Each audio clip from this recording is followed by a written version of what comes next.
عزیز دوستوں نمشکار. عزیز دوستوں پٹھان اب کھڑے ہو گئے ہیں. فوج پٹھانوں کا کیس ہارتی جا رہی ہے. پہلے ذرا ایک اسٹوری سناؤں.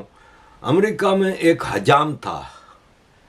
اس کی انوکھی بات یہ تھی کہ اس کو بال کاٹنے کا شوق تھا، اس لیے وہ پیسے نہیں لیتا تھا اور شوق کے ساتھ کام کرتا تھا. تو ایک آدمی نے اس سے بال کٹوائے، شیو بنوائی. تو جب اس سے پوچھا کہ کتنے پیسے، تو اس نے کہا نہیں، میرے لیے دعا کرنا، میں پیسے نہیں لیتا. اس آدمی کی پھولوں کی اور گفٹ کی دکان تھی. تو اگلے دن جب حجام نے دکان کھولی تو گفٹ اور پھول اور ایک گڈ وشز کا کارڈ موجود تھا. اس سے اگلے دن ایک اور آدمی آیا، اس سے بھی پیسے نہیں لیے. تو اس کی کتابوں کی دکان تھی، اس نے کچھ کتابوں بھجوا دیں.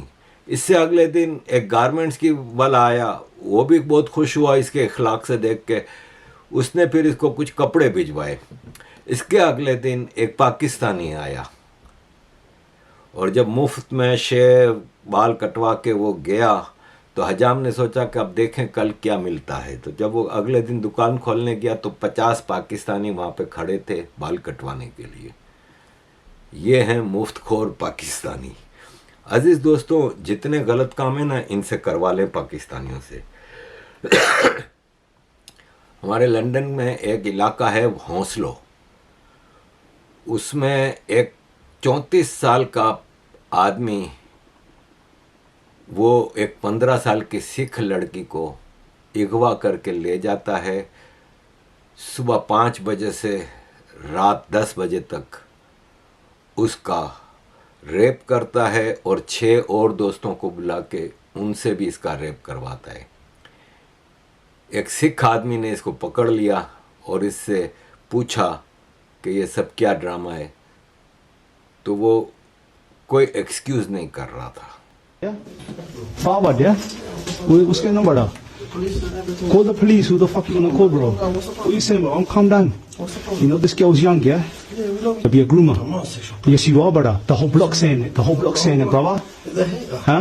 Everyone knows this. We've been following you around. You've been hanging around High Street, Hounslow West, Hounslow High Street. You've been chasing little girls, yeah? 15-year-olds, yeah? No, I haven't.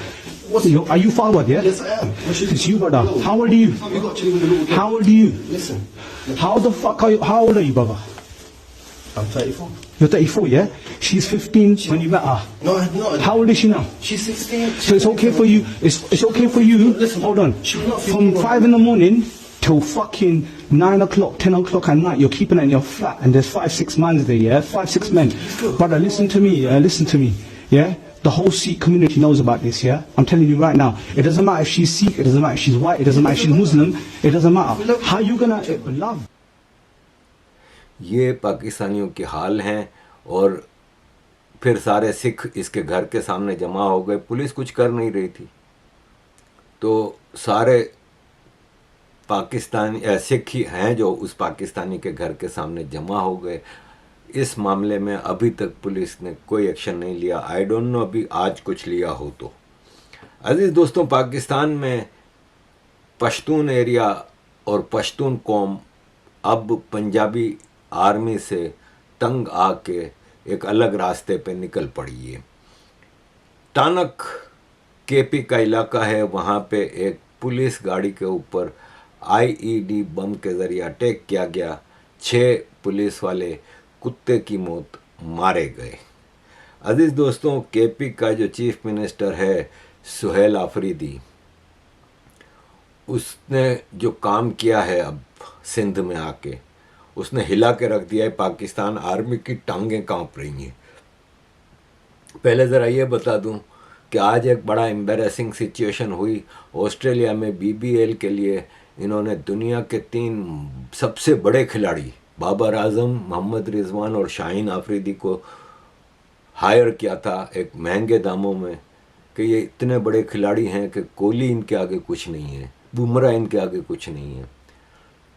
تو شاہین آفریدی تو پہلے ہی میچ میں 2 over کرا کے تیسرے over میں 3 بم بولیں پھینکیں جس پہ اس کو ہٹا دیا گیا. اور اگلے بھی 3 میچوں میں وہ فارغ کی پرفارمنس رہی. 10-11 کے رن ریٹ سے اس نے اوور کرائے اور پھر زخمی ہو کے چلا گیا. بابر اعظم کا یہ حال ہے کہ وہ اس وقت بی بی ایل میں سب سے کم اسٹرائک ریٹ والا بندہ ہے, اور رضوان اس سے بھی اوپر ہے. یعنی نمبر 1 پہ رضوان ہے, نمبر 2 پہ بابر اعظم ہے. رضوان کل میچ کھیل رہا تھا میلبرن کی طرف سے, تو اس کو اس کے کیپٹن نے بلا لیا کہ بھائی واپس آ جاؤ, یہ ٹیسٹ میچ نہیں ہے. اس کو ریٹائر آؤٹ کروایا کہ بھائی ہمیں رن ریٹ چاہیے, تم جس حساب سے کھیل رہے ہو اس حساب سے ہمارے لیے بڑا مسئلہ ہو جائے گا. عزیز دوستوں, سہیل آفریدی اس وقت چھایا ہوا ہے سندھ میں. اس نے ہلا کے رکھ دیا ہے, پیپلز پارٹی کی کامپیں ٹانگ رہی ہیں. آپ کو یاد ہوگا کہ بلاول بھٹو کی اردو بالکل فارغ ہے, اس کو انگلش میں اردو لکھ کے دی جاتی ہے, وہ پڑھ کے اسپیچیں کرتا ہے. اس نے ایک بار کہا تھا کہ کامپیں ٹانگ رہی ہیں, مطلب ٹانگیں کانپ رہی ہیں کی جگہ کامپیں ٹانگ رہی ہیں. تب سے اس کا یہ میم بنا ہوا ہے.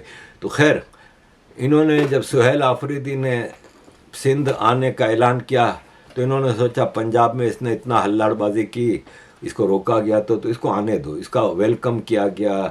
سندھ کا منسٹر سعید غنی اس کو ٹوپی کا اجرک پہناتا ہے, اس کا ویلکم کیا گیا. لیکن جس حساب سے انہوں نے دیکھا کہ کراچی کی عوام پاگلوں کی طرح اس کے لیے نکل کے آ رہی ہے, اس کا سواگت کر رہی ہے, تو آرمی نے پھر اپنے بلاول کے کان مڑوڑے. اس نے کہا کہ بھائی صاحب اس کو روکو بھائی. تو انہوں نے جو باغ جناح میں پرمیشن دی تھی وہ پرمیشن کینسل کی. وہ کراچی سے حیدرآباد گیا تو حیدرآباد میں وہی کام کیا گیا جو لاہور میں اس کے ساتھ ہوا تھا, اور ساری چیزیں بند کروا دیں. پی ٹی آئی کے ورکرز کو پکڑنا شروع کیا. کہیں کوئی عمران خان کی پکچر لے کے جا رہا ہے تو اس کو پکڑ لیا. پکڑ دھکڑ مار دھاڑ شروع, اور سارے روڈ بند کر دیے.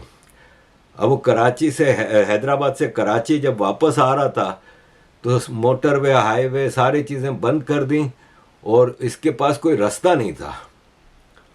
اور 4 گھنٹے وہ وہاں پہ گھومتا رہا, اس کو کوئی رستے نہیں مل رہے تھے. اور 4-4.5 گھنٹے, کراچی سے حیدرآباد سے کراچی 2-2.5 گھنٹے کی ڈرائیو ہے.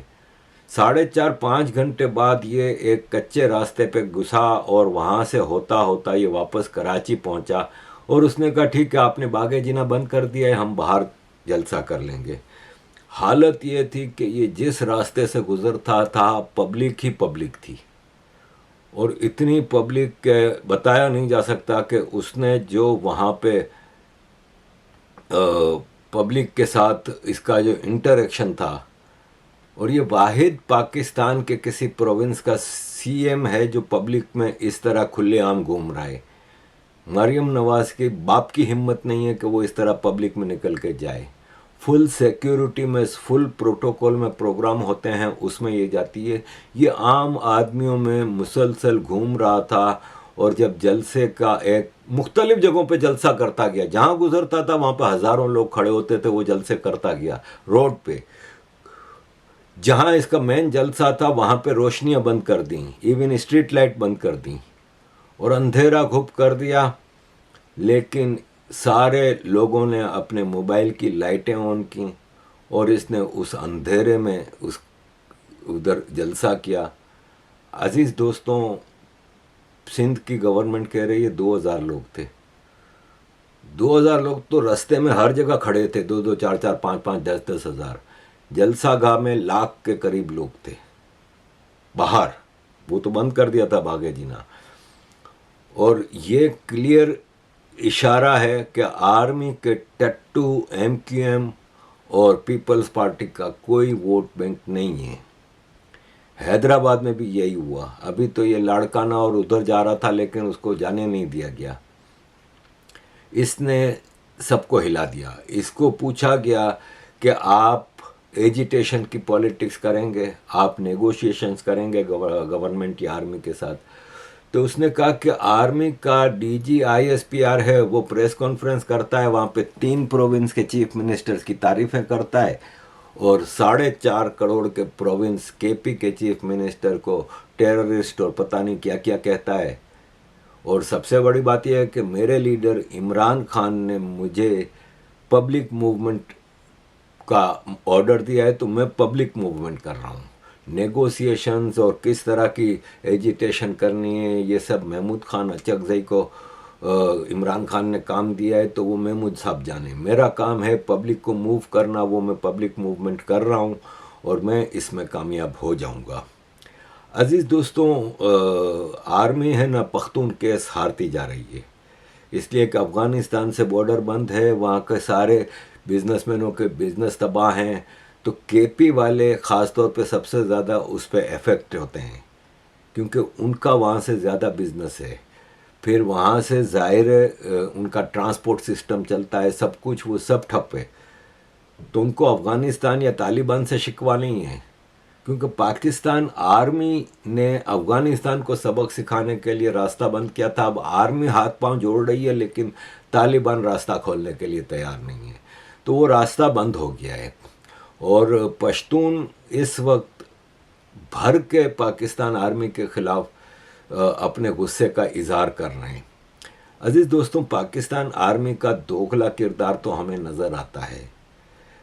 میں ذرا اس پہ آنے سے پہلے ایک یہ پکچر آئی میرے سامنے تو بتا دوں کہ یہ حبیب جان ہیں، عزیر اور رحمان ڈکیت جو لیاری کے ہیں دھرندر فلم والے، ان کا یہ قریبی ہے بہت، اور آج کل یہ بہت زیادہ انٹرویو دے رہا ہے اور واپس فیس بک وغیرہ پہ ایکٹیو ہوا ہے کیونکہ پاکستانی اب اس سے انٹرویو لے رہے ہیں بہت زیادہ، اور یہ رحمان ڈکیت کو ہیرو کہہ رہا ہے.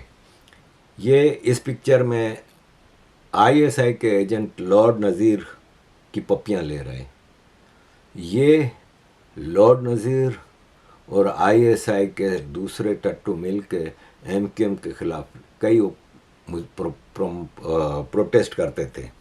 یہ انڈین ایمبیسی کے سامنے بھی پروٹیسٹ کرتے تھے. لارڈ نذیر کا آپ کو پتہ ہے کہ یہ انگلینڈ کے ہاؤس آف لارڈ کا اونلی لارڈ ہے جس کو ہٹایا گیا ہے. آج تک ہاؤس آف لارڈ کی ہسٹری میں کسی کو ہٹایا نہیں گیا. اس سے لارڈ شپ واپس لی گئی.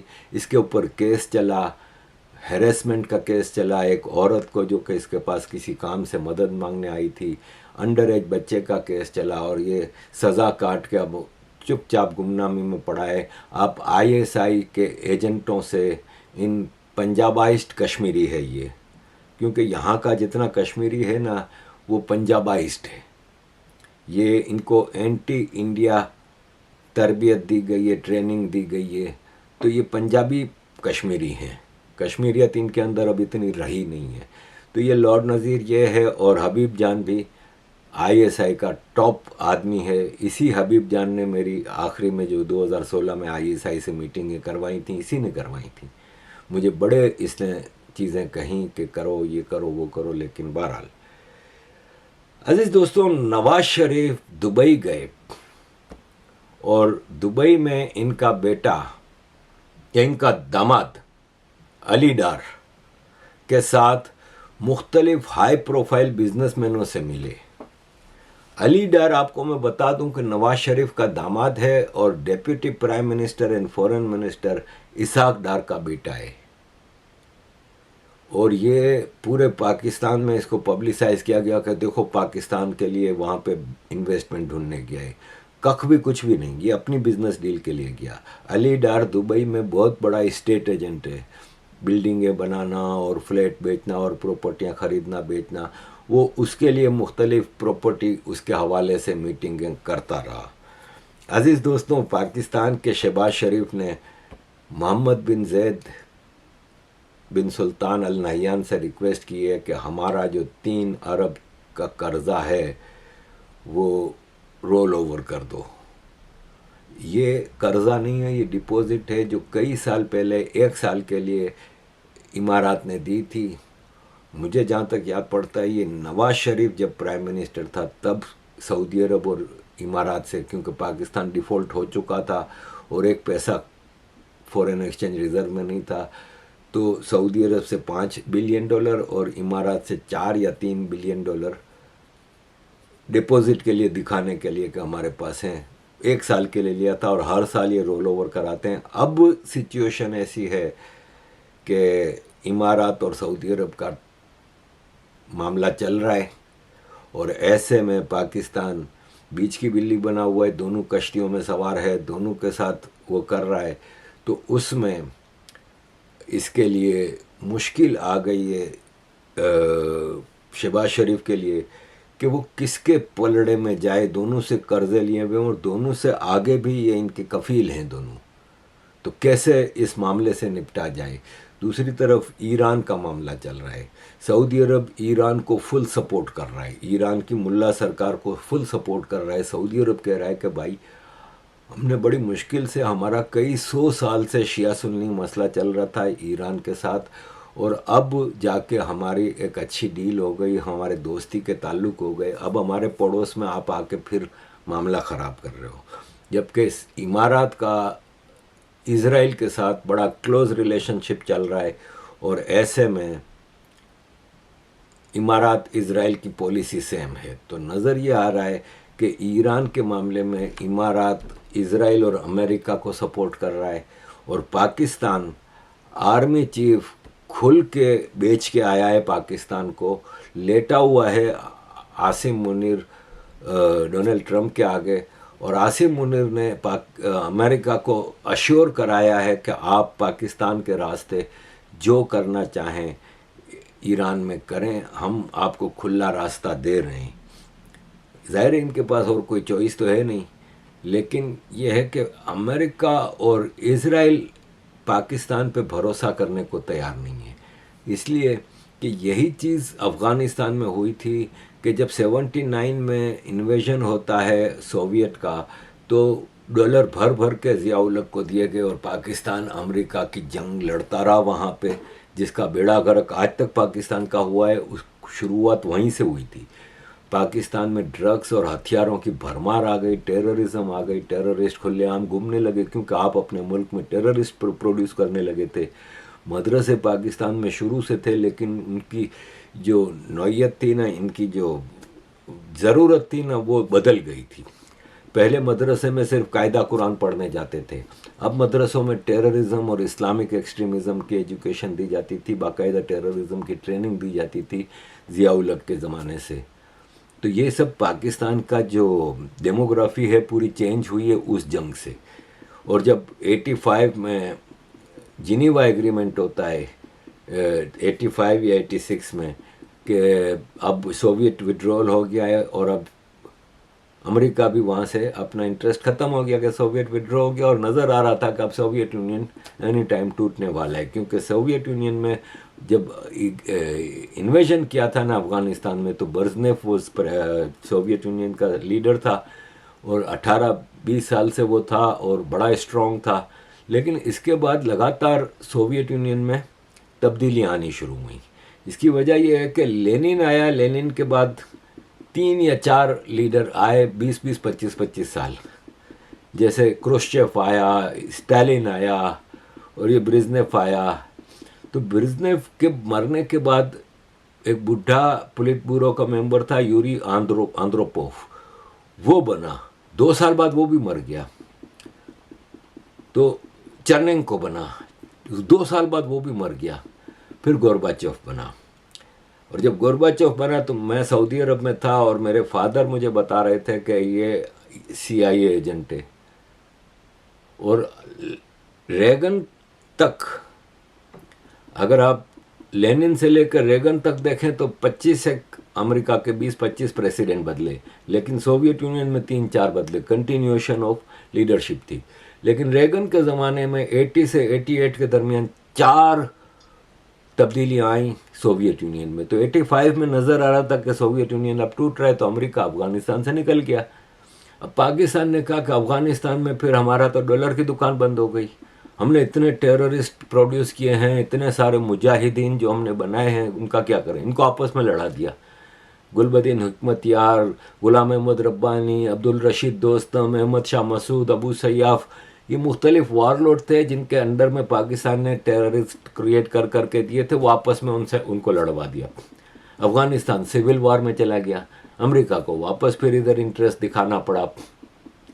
تو امریکہ اور اسرائیل اس چکر میں ہے کہ کہیں یہ نہ ہو کہ یہ ایک دلدل ہو, اور ہم ایران میں جائیں اور پتہ چلا کہ پاکستان نے, کیونکہ پاکستان کے انٹرسٹ میں نہیں ہے کہ شاہ ایران آئے.